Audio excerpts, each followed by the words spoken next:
Hey friends, this is Lauren Hill with North Carolina Cooperative Extension. I know, like many of y'all, I've been at home a lot more dreaming up projects, and I actually have the time to do some things I haven't had a chance to do in my yard.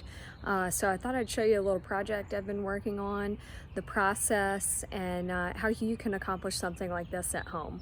So I'm going to flip the camera around to show you. We are in my side yard right now. Look how lovely it is. This past Saturday I got out here with my husband, my garden apprentice, and we tackled this area. It was completely covered with English ivy. We found yard waste hidden under there, like an old wire fence, stumps, even a little garden snake. So I thought I'd talk you a little bit through the process of why I did this and how I did it. So English ivy can be very invasive. As you see, it's climbing up my neighbor's house right here. And so I wanted to turn this area into more of a natural area. It's very shady. We've got a couple of trees right here. And I wanted to make the space not only more aesthetically pleasing, but a little more functional for me. So we came out here on Saturday. Not many tools required to do this job. Used some gloves. I like to wear a nice leather pair of gloves when I'm pulling vines out. Had some pruners and a nice hard rake. I'll show you the hard rake in a minute. But we used the hard rake to come through and rake through the ivy right here, to pull it through so we could see what was under there. We didn't know if there was a chance of any dangerous things like the wire fencing we found or any broken glass. But we came through with the hard rake and raked the ivy clean. Then I came through in this area that's a lot more transitional, you'll see, and we hand pulled as best we could to get as many roots out as we can. I've tried many other methods to remove English ivy. I've tried chemicals. Some of those give moderate ability to kill English ivy, but I found the most effective and most quick way to get rid of it is hand pulling. You know, that's not always an option for everyone.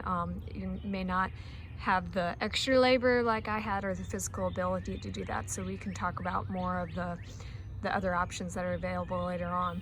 But I did come through and hand pulled a lot in this area to get it as clean as I did over here.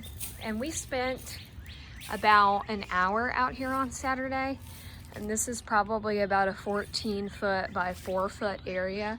We were able to get it relatively clean. So now, some of those tools I mentioned, I'll bring you over here to my little tool area.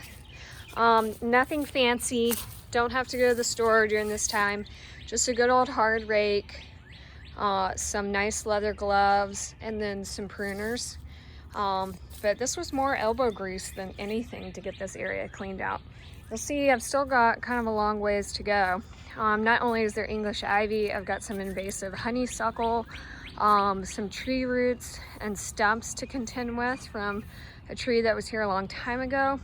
So we've started to kind of weed eat and take the mower through this area to see what's under there. That's where we kind of found the area where there's a big tree stump. But we'll be continuing this project for the next couple of weekends until we get this area completely clear. The plan is eventually to landscape this area with some nice plantings that will last a long time, attract some butterflies, pollinators, provide some flowers, and then it'll also create a separation between our yard and the neighbor's yard, which is what we're ultimately looking for, is a nice delineation.